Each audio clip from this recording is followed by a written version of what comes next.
Hello बच्चों, क्या हाल चाल। तो हमारा रे ऑप्टिक्स का पार्ट चल रहा था, वो काफ़ी क्लोज पहुंच गए हम इस चैप्टर को फिनिश करने के लिए। तो हमारा जो है आज का जो टॉपिक है वो है प्रिज्म। इसमें हम बात करेंगे, तो इसमें काफ़ी चीज़ें हैं को डिस्कस करना होगा। जैसे एग्जाम्पल के तौर पे एंगल ऑफ डेविएशन किसको बोलते हैं, फिर उसके बाद से आता है मिनिमम एंगल ऑफ डेविएशन, फिर उसके बाद से आता है कि फार्मूला फॉर रिफ्रैक्टिव इंडेक्स। ये चीज़ें हम इसमें बात करेंगे, ये हम देखेंगे। ओके, ठीक है, तो शुरू करते हैं। तो बेसिकली प्रिज्म क्या है? Prism is a triangular shaped refractive medium which is separated by 3 planes. Okay, तो एक्चुअली इसका जो शेप होता है वो वेज्ड शेप होता है। वेज शेप होता है इसका, वेज शेप्ड होता है ये। ओके, ये ऐसा शेप होता है इसका। और इसका मीनिंग क्या है? मतलब ये इस टाइप का कुछ दिखता है यहाँ से, मतलब एक ट्रायंगुलर शेप का होता है। सामने से बेसिकली अगर आप देखेंगे तो एक ट्रायंगुलर फेस आपको दिखाई देगा और वो थोड़ा सा एक्सटेंड हुआ रहता है पीछे, उसको हम बोलते हैं it is A veg shape. Okay, तो ऐसा होता है। और ये इसमें क्या होता है कि it is like a two, of course there are 3 surfaces, 1, 2 and 3। 2 surface क्या होता है? 2 सरफेस को हम बोलते हैं it is a refracting surface, क्योंकि लाइट का रिफ्रैक्शन यहाँ से ही होता है। और यहाँ नीचे जो होता है वो क्या होता है? It is A base. ठीक है, तो ऐसा। और 2 रिफ्रैक्टिंग सरफेसेस के बीच का जो एंगल होता है उसको हम बोलते हैं it is A angle of prism. ठीक है, प्रिज्म एंगल इसको हम बोलते हैं। और ये दोनों सरफेस जहाँ से रिफ्रैक्शन की फिनोमेना होती है उसको हम बोलते हैं it is a refracting surfaces. Okay, ठीक है, तो अब बात करते हैं कि what is angle of deviation. Angle of deviation, ये एंगल ऑफ डेविएशन क्या है?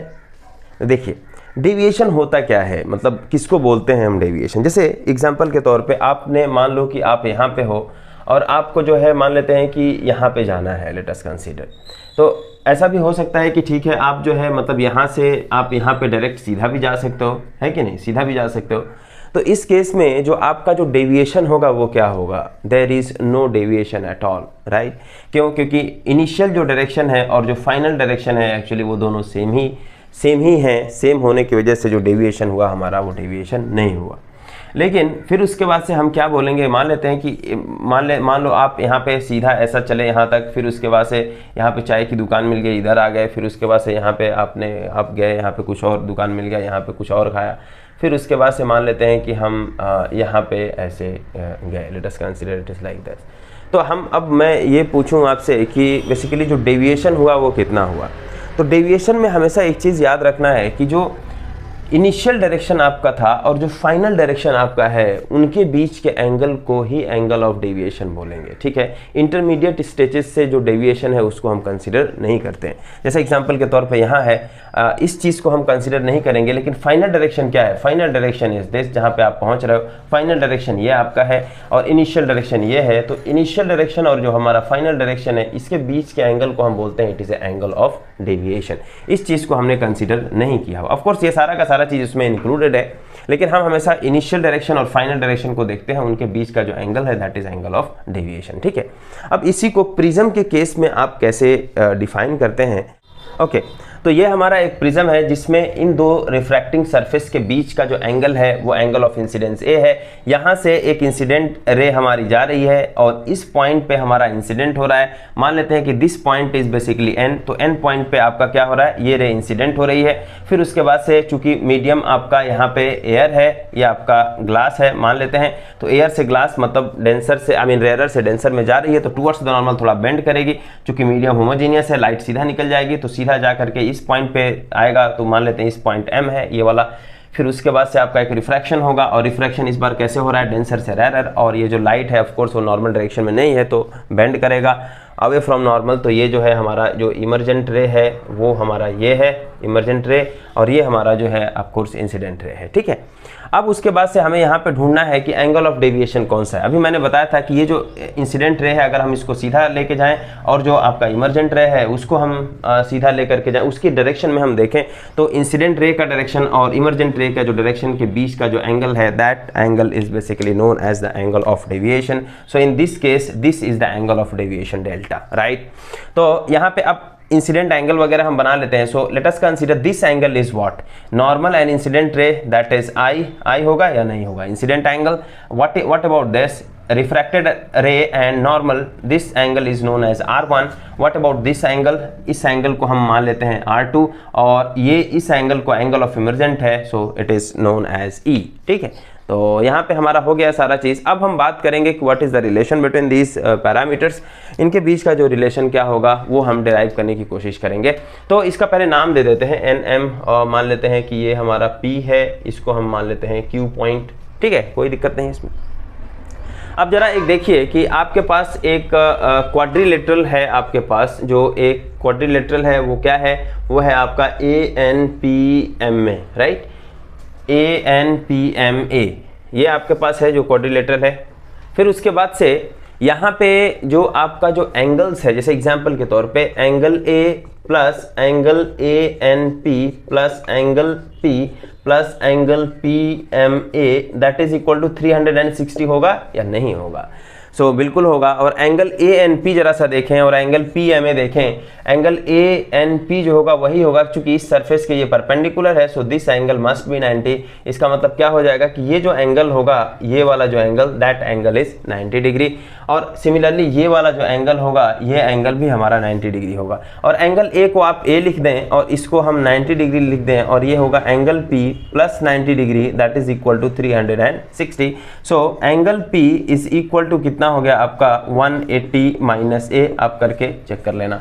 तो angle P is equal to हो गया हमारा 180 माइनस A हो गया. तो एंगल P की वैल्यू हमारी निकल गई. अब एक काम करें, फिर उसके बाद से हम दूसरा ट्राइंगल लें. ट्राइंगल NPM में अगर हम बात करें, so what is this one, it is equal to, direct लिख देता हूं, R1 angle plus angle P plus angle R2 that must be equal to 180, क्योंकि ट्राइंगल्स के तीनों जो एंगल्स का सम होता है that is 180. And what about angle P, angle P की वैल्यू अगर हम रख दें फ्रॉम इक्वेशन 1 से, तो angle P is 180 minus A plus R2 that is equal to 180. 180 से 180 कैंसिल, A को अगर आप उधर लेके जाएं तो R1 plus R2 is equal to A. ये हमारा इक्वेशन नंबर 2 हो गया. तो बेसिकली जो आप देख सकते हो कि जो आपका ये एंगल ऑफ रिफ्रैक्शंस हैं R1 and R2, this is A equal to A. ठीक है, इज इक्वल टू A के बराबर हमारा हो गया है. ओके, अब बात हम करें कि यहाँ पे अभी आप देखिए कि नेक्स्ट वाला हमारा एक्चुअली डेल्टा वाला हमें ढूंढना होगा. तो एक हमारे पास ट्राइंगल है, और वो ट्राइंगल है आपका QNM में, QNM. जरा इस ट्राइंगल में हम देखें तो जस्ट इसको थोड़ा सा यहाँ पे अगर आप बना दो तो ये कुछ ऐसा टाइप का दिख रहा होगा आपको कि ये जो है आपका डेल्टा है, तो ये एंगल कितना होगा. सो दिस इज पॉइंट NNM, ये एंगल कितना होगा. तो जस्ट यही एंगल को अगर आपने ढूंढ लिया तो हो गया.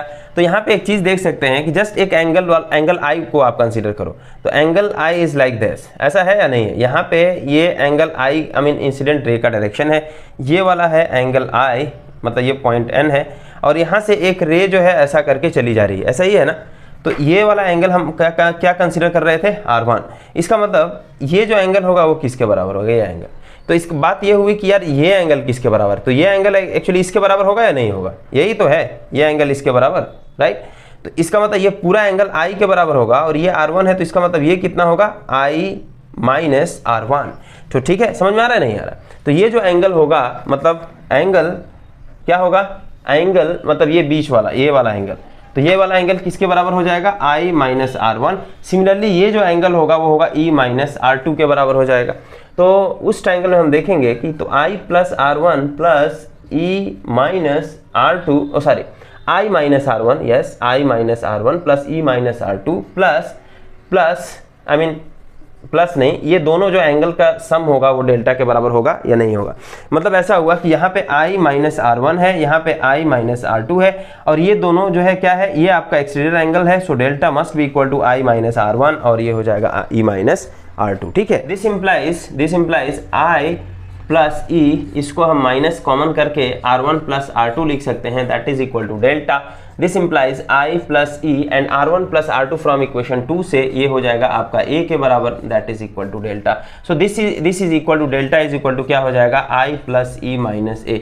ये एक काफ़ी बढ़िया रिलेशन है इसमें कि delta is equal to I plus E minus A.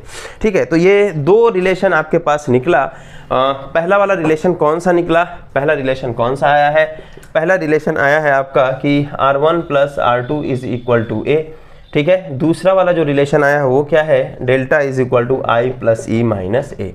ये हमारा मतलब एक रिलेशन है, ये बहुत ही जनरल डेरिवेशन हम लोगों ने किया है। तो ये आप देख सकते हो कि जो एंगल ऑफ रिफ्रैक्शन है वो एंगल ऑफ प्रिज्म के साथ किस तरीके से रिलेटेड है। डेल्टा एंगल ऑफ डेविएशन जो है वो आपका angle of incidence, angle of emergent और ए से कैसे रिलेटेड है। तो ऑफकोर्स ए की जो वैल्यू है वो R1 प्लस R2 है, तो इसका मतलब ये हुआ कि डेल्टा जो है I, E और R1 R2 से भी कैसे रिलेटेड हो गई, वहाँ पे हम देख सकते हैं। ओके, अब हम ये हमारा ये टॉपिक अभी मतलब बेसिकली ये जो डेरिवेशन है रिलेशन का वो ख़त्म हो गया है। अब जरा ये हमारे पास जो एंगल ऑफ डेविएशन का फॉर्मूला है उसको जरा सा देखें, I plus E minus A. This is the formula of formula relating to angle of deviation, angle of incidence and these parameter E and A. Okay, now what it is representing, अभी ये क्या represent कर रहा है अगर हम बात करें तो, अगर हम एक इसमें ऐसा है कि इसमें अगर हम एक प्लॉट करें किसके किसके बीच का, जो एंगल ऑफ इंसिडेंस है, एंगल ऑफ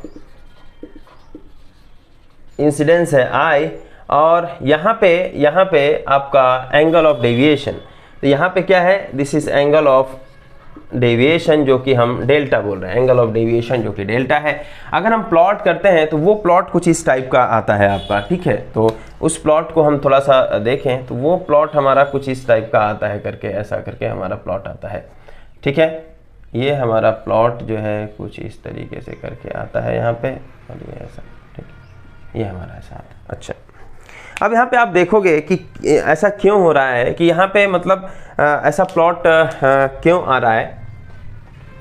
तो यहाँ पे हम एक चीज़ देखें कि एंगल ऑफ जो डेविएशन है हमारा, किसी भी एक पर्टिकुलर एंगल ऑफ डेविएशन को आप पकड़ लें, कोई भी जनरल एक पर्टिकुलर एंगल ऑफ डेविएशन, जैसे एग्जांपल के तौर पे यहाँ पे मान लेते हैं कि एक डेल्टा है, ऑफ कोर्स कुछ वैल्यू होगी, मान लेते हैं यहाँ पे डेल्टा 1 है, तो इसके करस्पॉन्डिंग हमारा जो एंगल ऑफ इंसिडेंस का जो वैल्यू है वो क्या आ रहा है। तो एंगल ऑफ इंसिडेंस का एक वैल्यू ये होगा और यही एंगल ऑफ इंसिडेंस का एक दूसरा जो वैल्यू होगा ये होगा, एक पर्टिकुलर डेल्टा के लिए।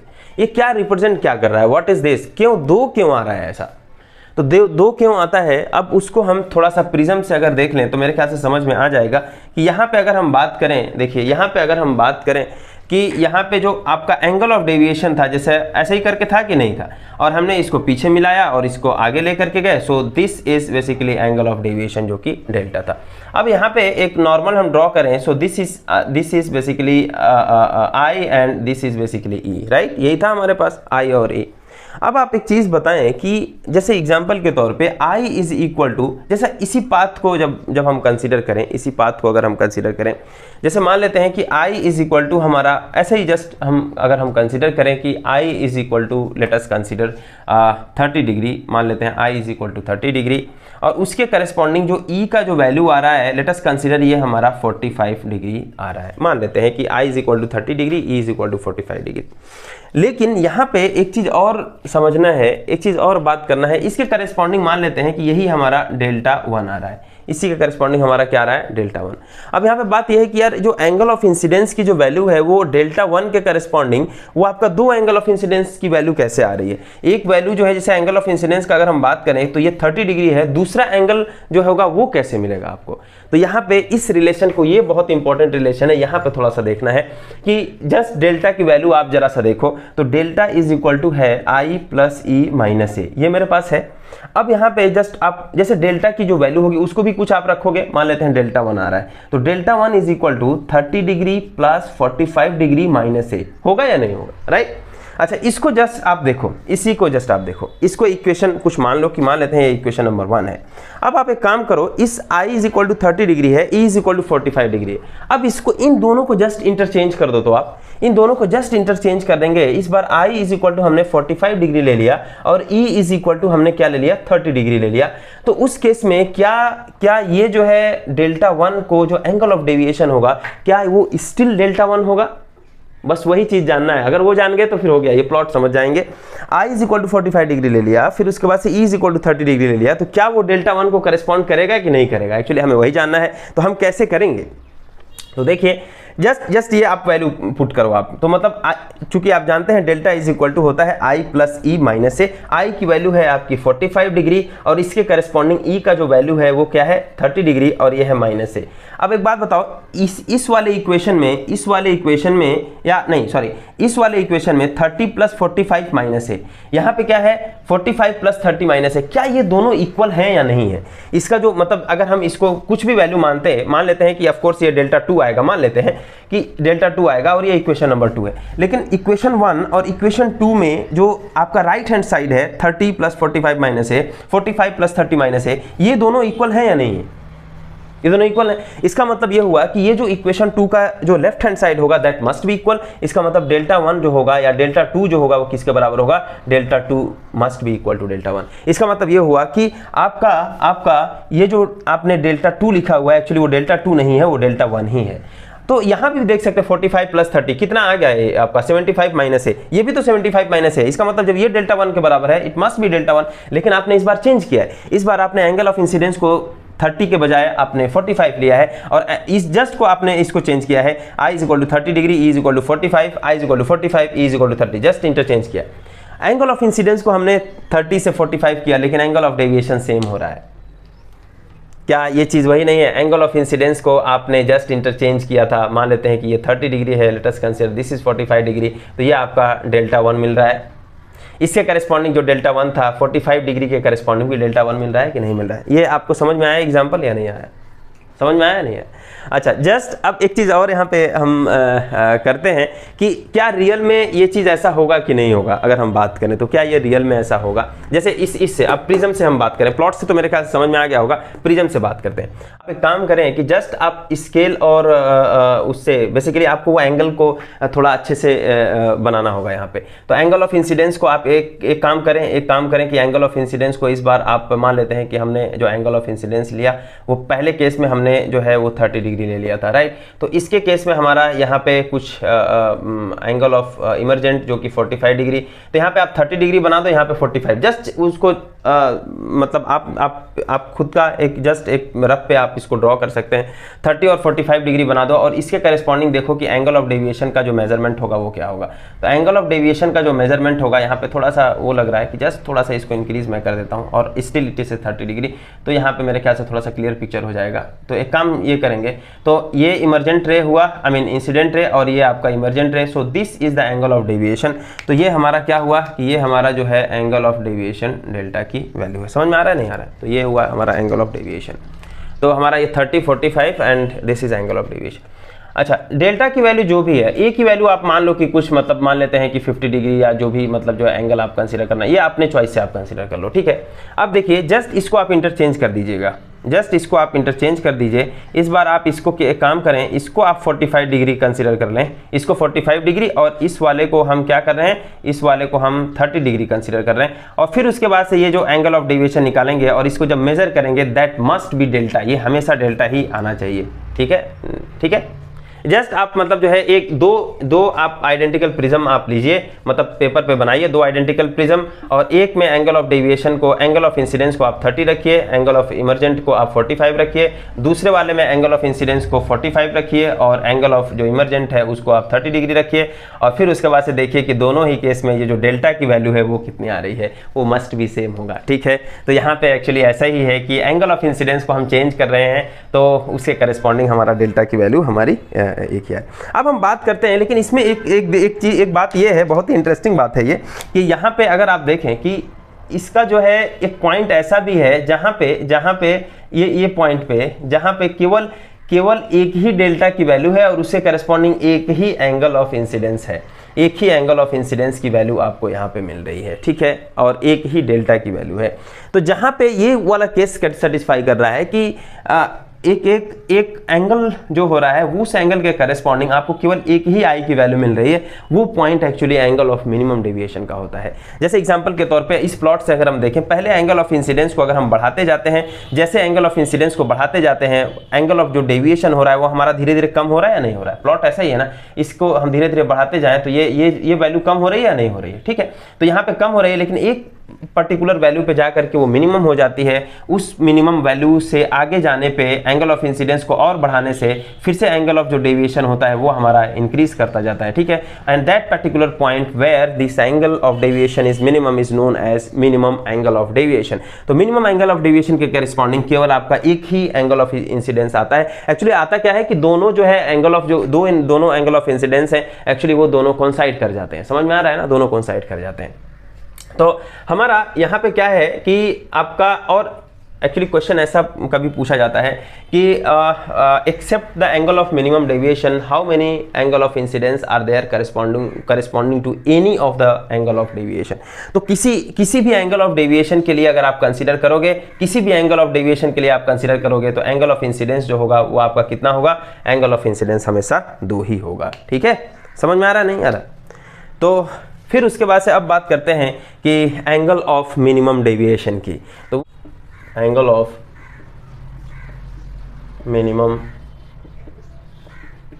डेविएशन जिसको हम डेल्टा एम से रिप्रेजेंट करते हैं, एंगल ऑफ मिनिमम डेविएशन को डेल्टा एम से, या जनरली बुक में आप देखेंगे तो डीएम से भी रिप्रेजेंट किया गया है। तो दोनों भी कर सकते हैं, डीएम करो या डेल्टा एम करो, आपको इसमें दिक्कत नहीं है।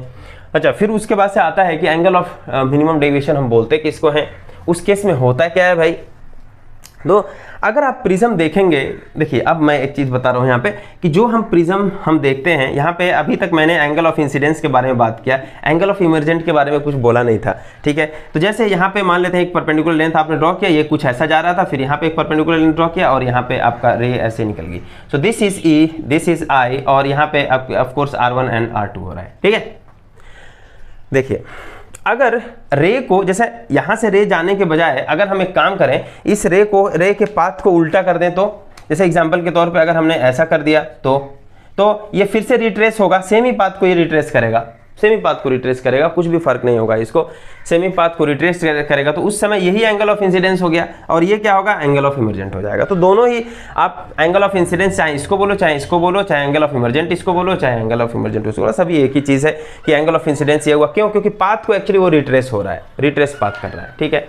आप अगर इस इधर आपका मतलब अगर आपने रे इधर किया और उसी सेम एंगल पे, तो सेम एंगल पे निकलेगी जिस एंगल से इंसिडेंट इंटर हो रही थी, ठीक है।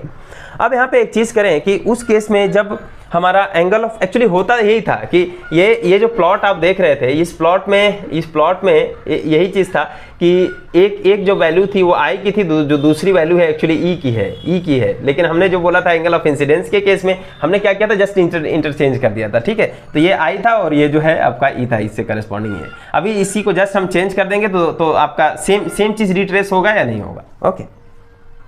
अब हम यहाँ से बात करें कि हमारा मिनिमम एंगल ऑफ डेविएशन के केस में क्या होगा। जब मिनिमम एंगल ऑफ डेविएशन के केस में होता तो यही आई और यही ई एक दूसरे के क्लोज होते जा रहे हैं या नहीं होते जा रहे हैं, तो इस पॉइंट पे जो होगा वो कोइंसाइड कर जाएगा। कोइंसाइड करने का मतलब ये हुआ कि आई और ई की दोनों वैल्यू सेम हो गई। आई और ई का जब दोनों वैल्यू सेम हो जाएगा तो उस केस में क्या होगा, उस केस में हमारा ये जो रे होती है, ये जो बहुत ही स्पेशल केस है, वो रे जो होती है आपका, ये रे बेस के पैरेलल हो जाती है। ये रे क्या होती है, बेस के पैरेलल हो जाती है। तो इसका मतलब ये हुआ कि ये जो R1 आपने कंसीडर किया था, ये आपने R2 कंसीडर किया था, तो जब बेस के पैरेलल हो जाएगा तो ये R1 is equal to R2 हो जाएगा। क्या इसको आप शो कर सकते हो कि R1 जो है R2 के इक्वल कैसे होगा? ये हुआ angle of incidence, this one is angle of emergent e. क्या शो किया जा सकता है? तो इस केस में जो एंगल ऑफ मिनिमम डेविएशन का केस है, एंगल ऑफ मिनिमम जो डेविएशन का केस है, इसको हम डेल्टा एम पकड़ रहे हैं। तो डेल्टा एम मतलब कौन सा होगा, यानी इस केस में आपका ये जो एंगल है, this is angle is delta M. तो ऑफकोर्स आई जो है वो ई के बराबर है, या ई जो है आपका आई के बराबर है, ठीक है। अब हमें ये शो करना है कि R1 is equal to R2। जब R1 is equal to R2 हो जाएगा तो ये ऑटोमेटिकली ये जो लाइन है वो बेस के पैरेलल हो जाएगी। तो उस केस में कैसे आप प्रूफ करोगे? तो मान लेते हैं कि पहला वाला जो सिचुएशन है हमारा आई और ये जो R1 वाला सिचुएशन है वो, इसको आप अभी फिलहाल के लिए ई ही मान लीजिए, बाद में हम इसकी वैल्यू को हम रख देंगे। तो उस केस में देखिए जरा स्नेल्स लॉ लगाइए, तो स्नेल्स लॉ लगाइए, ये आपका μ1 है, ये आपका μ2 है। तो स्नेल्स लॉ क्या होगा?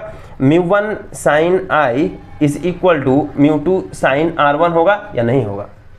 हमको ये शो करना है हमको, ठीक है। μ1 sin I is equal to μ2 sin R, और जो दूसरा वाला होगा, दूसरा वाला जो केस में अगर हम बात करें, यहाँ पे आपका μ2 है, यहाँ पे आपका μ1 है, ठीक है। इस बार रे जो है यहाँ से इंसिडेंट हो रही है, तो हम इसको लिख सकते हैं स्नेल्स लॉ से, यूजिंग स्नेल्स लॉ।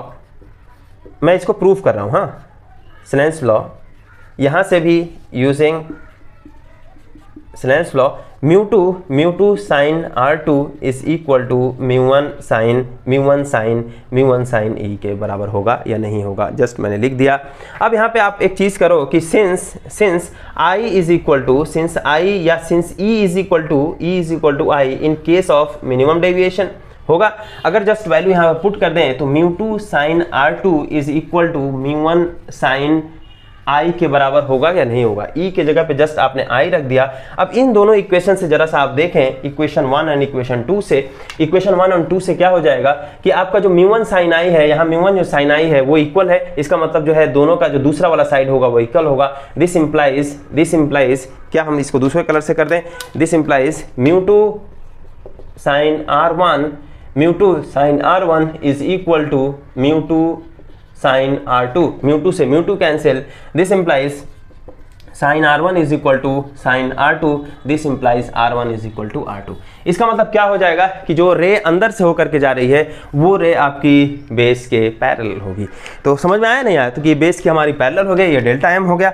अब हम थोड़ा सा इसके एक पर्टिकुलर जो डेरिवेशन है वो काफ़ी बार एग्जाम में पूछा जाता है कि derive the refraction formula for this triangular prism, okay, या फिर डायरेक्ट आपको दे देगा कि derive this the following formula, ऐसा करके, ठीक है। तो फिर उसके बाद से अब हम बात करें कि हमारा जो डेरिवेशन है वो कौन सा है, कि ऐसा एक पूछा जाता है जनरली, क्वेश्चन ये है कि derive the refraction formula for triangular prism, या इसको ऐसा करके भी पूछता है कि derive the following relation, derive पूछता है, या ऐसा भी पूछता है establish the following relation, establish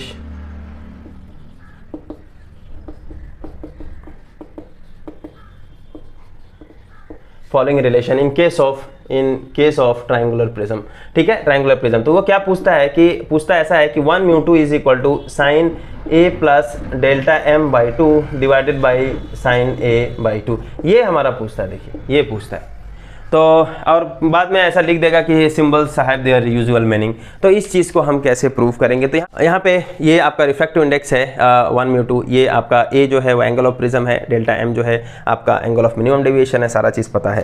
तो इसको हम डिराइव करते हैं इस फॉर्मूले को, ठीक है। तो पहले एक काम करते हैं, इस फॉर्मूले को वहाँ लिख लेते हैं जो हमें डिराइव करना है, ओके। तो यहाँ से जरा सा लिख लेते हैं क्या डिराइव क्या करना है। 1 μ2 is equal to 1 μ2 is equal to क्या ड्राइव करना है, sine A plus delta m by 2 divided by sine A by 2, ये हमें डेराइव करना है। तो ओके, तो अब हम ये डेरिवेशन पार्ट पे चलते हैं। यहाँ पे मैंने लिख दिया है और मैंने ये फिगर भी बना दिया है फिर से।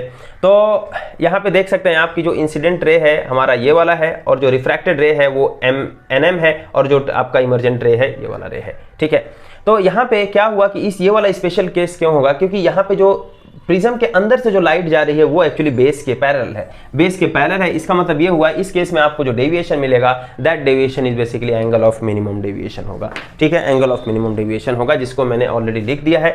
मिनिमम डेविएशन कैसा हुआ, जब इस रे को हम थोड़ा सा आगे मिला के लेके गए और ये जो इमरजेंट रे है उसको मिला करके लेके गए, तो दोनों जो है वो आपका जो एंगल होगा इन दोनों के बीच में उसको एंगल ऑफ मिनिमम डेविएशन बोलेंगे। अब बात करते हैं कि हम जो डेरिवेशन का स्टार्टिंग पॉइंट होगा वो स्टार्टिंग पॉइंट क्या होना चाहिए। एक्चुअली देखिए स्टार्टिंग पॉइंट देखने के लिए आपको जस्ट ये फॉर्मूला को देखना है। 1 μ2 is equal to some sine, और साइन का जो है एक रेशियो है। मैंने बताया था कि जब भी रिफ्रैक्शन फार्मूला अगर आपको आता है यहाँ पे, वो उसमें आपको ये ध्यान देना है कि यार ये रिफ्रैक्शन फार्मूला का शुरुआत कहाँ से हुआ था। तो रिफ्रैक्शन फार्मूला का जो शुरुआत होता है वो कहाँ से होता है, वो स्नेल्स लॉ से होता है। इसका मतलब कहीं ना कहीं ये स्नेल्स लॉ से ही जुड़ा हुआ है, एक्चुअली स्नेल्स लॉ से ही जुड़ा हुआ है ये। आप देख सकते हो कि वो रिफ्रैक्टिव इंडेक्स का यहाँ रेशियो है, that is equal to sine का रेशियो, यही तो होता है ना Snell's law, sine I by sine R is equal to mu two by mu one. एक साइड में रिफ्रैक्टिव इंडेक्स का रेशियो है, दूसरे साइड में साइन का एंगल का वो जो रेशियो है आपके पास वो है। तो सेम चीज ये लग रहा है या नहीं लग रहा है? तो इसका मतलब ये हुआ कि ये जो फार्मूले का जो डेरिवेशन होगा वो स्नेल्स लॉ से होगा। तो हम जो शुरुआत करेंगे वो कहाँ से करेंगे, वो हम शुरुआत करेंगे हम स्नेल्स लॉ से। तो ये हमारा मिल गया स्टार्टिंग पॉइंट। तो स्नेल्स लॉ क्या है, अगर इसका रिफ्रैक्टिव इंडेक्स म्यू वन मान लें, इसका रिफ्रैक्टिव इंडेक्स म्यू टू, और ये हवा में रखा हुआ है तो सराउंडिंग मीडियम का रिफ्रैक्टिव इंडेक्स म्यू वन, और इसको मान लेते हैं कि ये रेरर है, ऑफ कोर्स ये वाला जो है वो डेंसर मीडियम है। समझ में आ रहा है? तो स्नेल्स लॉ क्या है, स्नेल्स लॉ है आपका mu one sine I is equal to mu two sine R, ये हमारे पास होता है, यही होता है ना। फिर उसके बाद से यहाँ से हम अगर करें mu two by mu one is equal to क्या हो जाएगा आपका sine I by sine R, और यहाँ पे हम लिख सकते हैं mu two by mu one is equal to one mu two that is equal to sine I by sine R. ये हमारा इक्वेशन नंबर वन आप मान लो।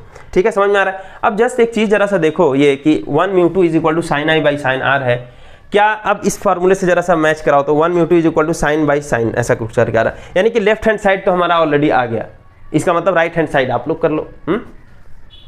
तो जो आसान वाला पार्ट था वो मैंने कर दिया है, और ये वाला आप आए, मतलब करना क्या है बेसिकली हमको, देखिए यहाँ पे जस्ट कंपेयर अगर आप करो तो आई है और आर है। आई की जगह पे क्या है, आई की जगह पे है a plus delta M by two, R की जगह पे है a बाई टू। अब हमें क्या फाइंड आउट करना है, आई और आर की वैल्यू, और आई की वैल्यू जो आनी चाहिए वो a plus delta M by two आना चाहिए, और आर की value R a by two. और हम कैसे निकालेंगे, फ्रॉम दिस फिगर। ठीक है, तो यूजिंग दैट फिगर अब क्या करेंगे कि हमारा एक क्वाड्रिलेटरल है, एक क्वाड्रिलेटरल है, वो कौन सा है, ANPMA।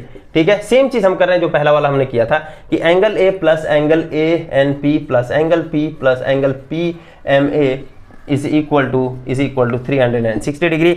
और ये जो हो जाएगा एंगल P ये आपका 90 डिग्री होगा या नहीं होगा, एंगल A को आप एंगल A ही लिखो, और ये होगा आपका 90 degree plus 90 is equal to 360 degree होगा। ये 90 और ये 360 कट करके एक्चुअली 180 हो जाएगा। तो जो एंगल P हुआ वो किसके बराबर होगा, 180 माइनस A। ये इक्वेशन नंबर 1 हो गया।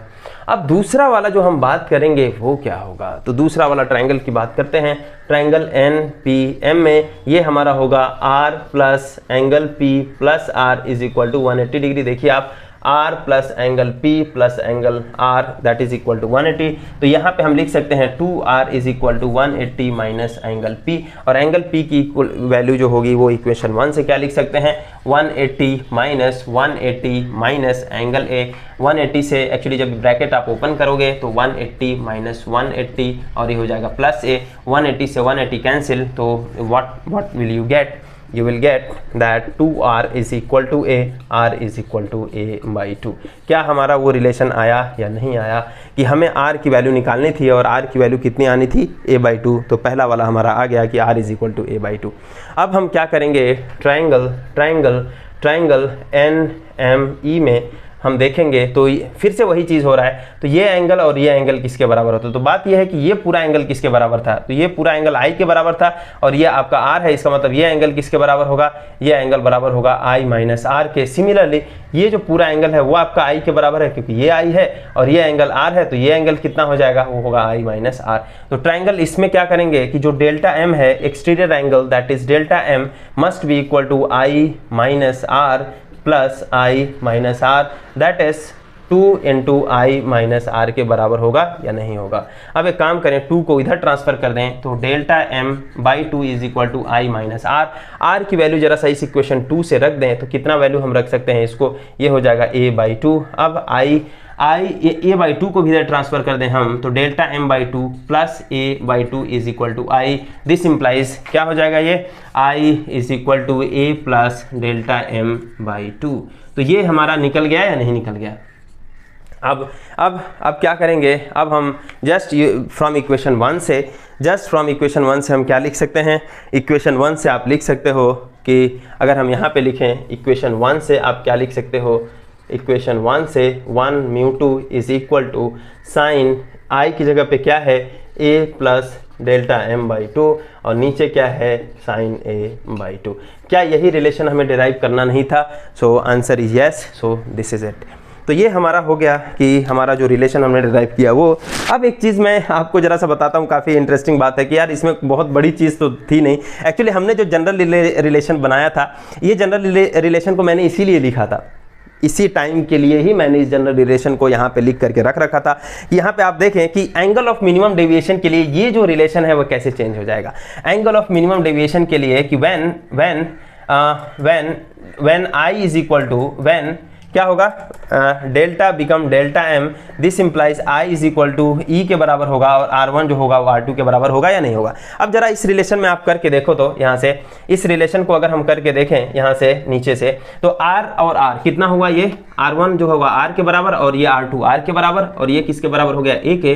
तो 2R is equal to A, this implies R is equal to A by 2। आया या नहीं आया? पहला वाला ही R is equal to A by 2। Similarly आप यहाँ पे भी देख सकते हो आप, ये क्या चीज़ है कि जो डेल्टा वाला रिलेशन है, डेल्टा वाला relation delta become delta M और आई होगा और यहाँ पे ई की जगह पे भी आई हो जाएगा और ये माइनस है। अब यहाँ पे क्या हो जाएगा, 2i minus A is equal to ये डेल्टा एम, ए को आप इधर ट्रांसफर कर दो तो delta M plus A is equal to 2i, this implies I is equal to delta M plus A और डिवाइडेड बाई 2। क्या ये यही आया या नहीं आया?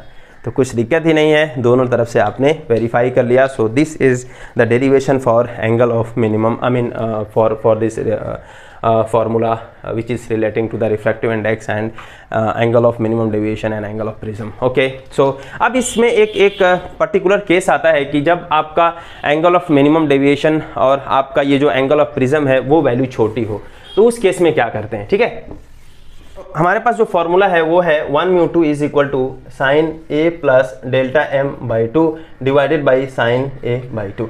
अब यहाँ पे बात करें कि फॉर स्मॉल एंगल अप्रोक्सीमेशन, देखिए ये एक केस है भाई, ये चीज़ याद रखना है, ये एक केस है, ये हमारा ओरिजिनल फॉर्मूला है।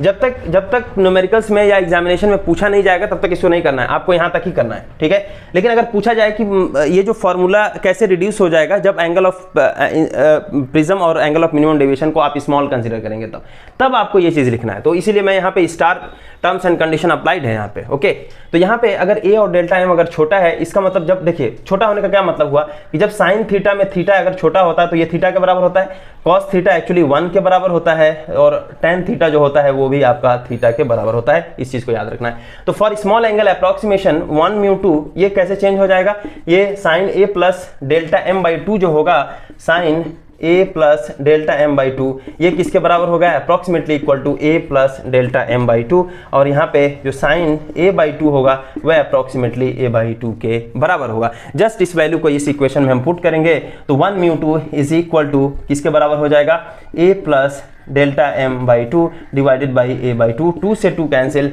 This implies 1 mu 2 is equal to A plus delta M by ए।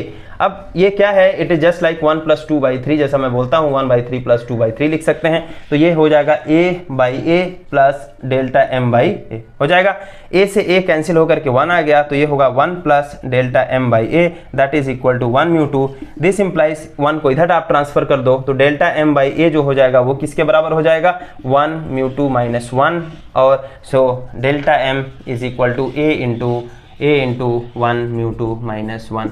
ये आपके पास एक फॉर्मूला आ गया जो कि इसका यूज़ तभी हम करेंगे जब हमसे पूछा जाएगा।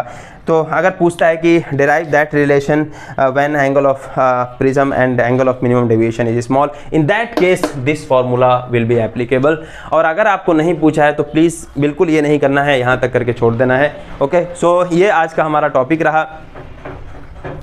आज का हमने कहाँ तक डिस्कस हमने कर लिया है, ये हमने किया है एंगल ऑफ डेविएशन हो गया है, minimum formula for the refractive index. ठीक है, ये हमारा हो गया है।